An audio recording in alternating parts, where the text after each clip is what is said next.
प्यारे विद्यार्थियों, आशा ही नहीं पूर्ण विश्वास है कि आप सभी लोग अच्छे होंगे और हमेशा की निरंतर अपने प्रयासों को सफलता के क्षेत्र में नई उपलब्धियां पाने के लिए अग्रसर हैं और प्रयास ही सफलता का मूल ध्येय है।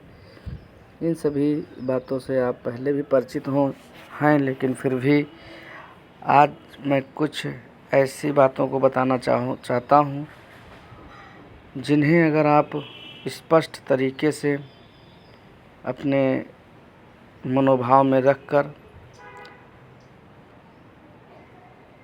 कड़ी मेहनत और लगन के साथ रुचियों की अभिव्यक्ति द्वारा आप सफलता का निरंतर प्रयास करते हैं तो आप एक ना एक दिन अवश्य सफल होते हैं और सफलता आपके कदमों में होगी। प्यारे विद्यार्थियों, सफलता के लिए क्या आदतें हैं यहाँ पर बताना यह आवश्यक है कि कभी भी विद्यार्थी या छात्र जो हैं भटकाव की स्थिति में आ जाते हैं और वो यह नहीं सोच पाते हैं कि हमें क्या करना चाहिए, सही समय पे सही निर्णय किस प्रकार के लिए जाने चाहिए। इन सब चीज़ों से वो अनभिज्ञ रहते हैं, जिससे वो अपने लक्ष्यों तक नहीं पहुंच पाते हैं। इसी कड़ी में हम आज बताना चाहेंगे कि विद्यार्थी जो हैं सफलता के लिए एक प्रयास तो करते हैं, लेकिन कुछ चीज़ों का उनके अंदर गुणों का होना अत्यंत आवश्यक है, जिनके न होने से वो अपने लक्ष्य के निकटतम बिंदुओं तक नहीं पहुंच पाते हैं और न ही प्राप्त करने में सफलता हासिल करते हैं, क्योंकि भटकाव और अलगाव इन दोनों का संबंध बहुत ही पुराना है। जिस प्रकार से आप सफलता के लिए कोई गोल बनाएंगे और टाइम मैनेजमेंट करेंगे, कंसिस्टेंसी लाएंगे, डिसिप्लिन और पॉजिटिव सोच रखेंगे, स्वास्थ्य का ध्यान देंगे, तो आप कहीं ना कहीं सफलता को प्राप्त करने में कोई दो राय नहीं है कि आप उसे ना प्राप्त कर पाएँ। मेहनत और लगन सभी करते हैं, लेकिन कहीं ना कहीं ये देखा गया है कि मेहनत और लगन करते हुए भी एक चीज़ों का कंठस्थ सही से ना हो पाना आपको दिक्कत पैदा करती है। इसी कड़ी में हम आज बताना चाहेंगे कि आपको समय रहते इन चीज़ों को आवश्यक ही ध्यान में रखना होगा। तो सफलता के लिए आदतें क्या हैं? नंबर 1 आता है इसमें स्पष्ट लक्ष्य, यानी कि गोल बनाइए। पहले यह तय कीजिए कि आपको किस क्षेत्र, पढ़ाई, प्रतियोगिता, परीक्षा, करियर में सफलता चाहिए, यह आपको पता होना चाहिए।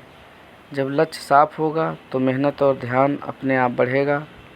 सेकंड आता है इसी में कि समय का सही उपयोग, यानी कि टाइम मैनेजमेंट क्या है और किस प्रकार का मैनेजमेंट होना चाहिए। रोज़ का टाइम टेबल बनाएं। पढ़ाई, आराम और खेल मनोरंजन का संतुलित रखिए।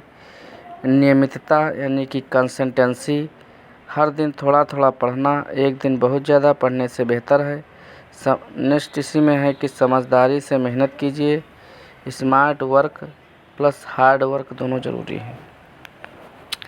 4th नंबर पे हम बताना चाहेंगे कि जो अनुशासन है और सकारात्मक सोच क्या है। तुलना और सकारात्मक सोच से दूर रहिए। तुलनाओं को और नकारात्मक सोच, जो तुलना और नकारात्मक सोच है, उससे आप पॉजिटिव वे में लाएं तो ज़्यादा अच्छा रहेगा। अर्थात तुलना और नकारात्मक सोच से दूर रहिए अनुशासन ही सफलता की सबसे बड़ी कुंजी है। 5th पॉइंट आता है स्वास्थ्य का ध्यान रखिए, पूरी नींद लीजिए, 7 से 8 घंटे, पौष्टिक आहार खाइए और रोज़ थोड़ा व्यायाम अवश्य कीजिए। थका हुआ दिमाग पढ़ाई को अच्छी तरह से समझ नहीं पाता है और ना ही वह अच्छे अंजाम तक पहुंचता है। नेक्स्ट पॉइंट 6 है इसमें कि दोहराव और अभ्यास यानी कि रिवीजन एंड प्रैक्टिस। नोट्स बनाइए और नियमित रूप से दोहराइए। प्यारे विद्यार्थियों, गणित लेखन या प्रैक्टिकल काम में अभ्यास से ही निपुणता आती है।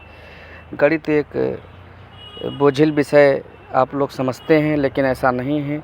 गणित में क्या होता है कि गणित में आपको ठोस मार्क्स मिलते हैं और उनमें गणित को सबसे पहली बात है, गणित को रटना नहीं, याद नहीं करना पड़ता है आपको, और उसको लगाने से ही यानी कि प्रैक्टिस करने से ही गणित और लेखन या प्रैक्टिकल काम में अभ्यास से ही निपुणता आती है। 7th पॉइंट आता है सही मार्गदर्शन यानी कि गाइडेंस। गाइडेंस अत्यंत आवश्यक है प्यारे विद्यार्थियों। यदि आपका गाइडेंस ही मजबूत नहीं होगा तो आप सही मार्ग पर नहीं पहुंच सकते।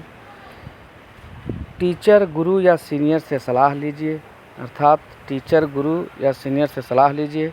संदेह हो तो तुरंत पूछिए, उलझन में मत रहिए। नेक्स्ट 8 है कि आत्मविश्वास और धैर्य यानी कि असफलता को सीखने का मौका समझिए। छोटी छोटी जीत पर खुश होइए, इससे आत्मविश्वास बढ़ता है। आसान सूत्र हैं इसके, लक्ष्य और फिर योजना, फिर नियमितता व मेहनत, सकारात्मक सोच, और इन सभी का समावेश होता है तो सफलता कहलाती है। अर्थात लक्ष्यों का होना आवश्यक है, योजनाओं का होना आवश्यक है, नियमितता होना आवश्यक है, मेहनत होना आवश्यक है, सकारात्मक सोच होना आवश्यक है, तभी आप इक्वल टू सफलता के आएंगे। ठीक है प्यारे विद्यार्थियों, आज हम यह भी जानेंगे कि हमें किस प्रकार की चीज़ों को अपने माइंड में कंठस्थ करना है और किन प्रकार की चीज़ों को अपने से दूर रखना है।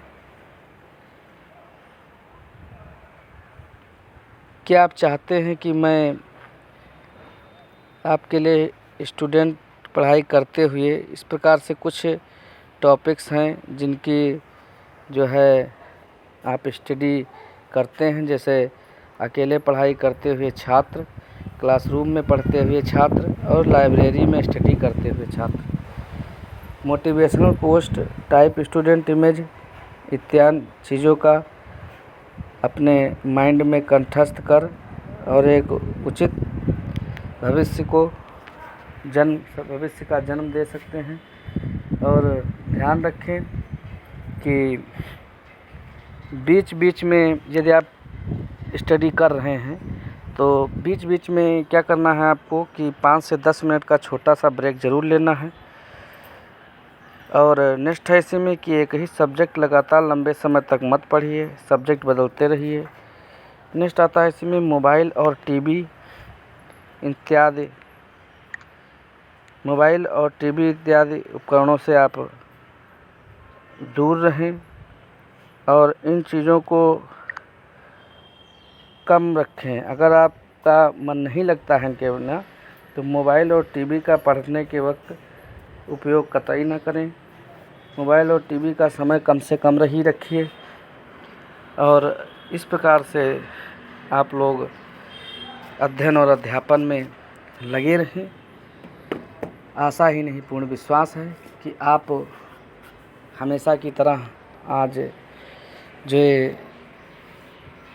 मुख्य बिंदु बताए गए हैं इनका आप अनुसरण करेंगे और अनुसरण करते हुए आगे बढ़ने का प्रयास करेंगे।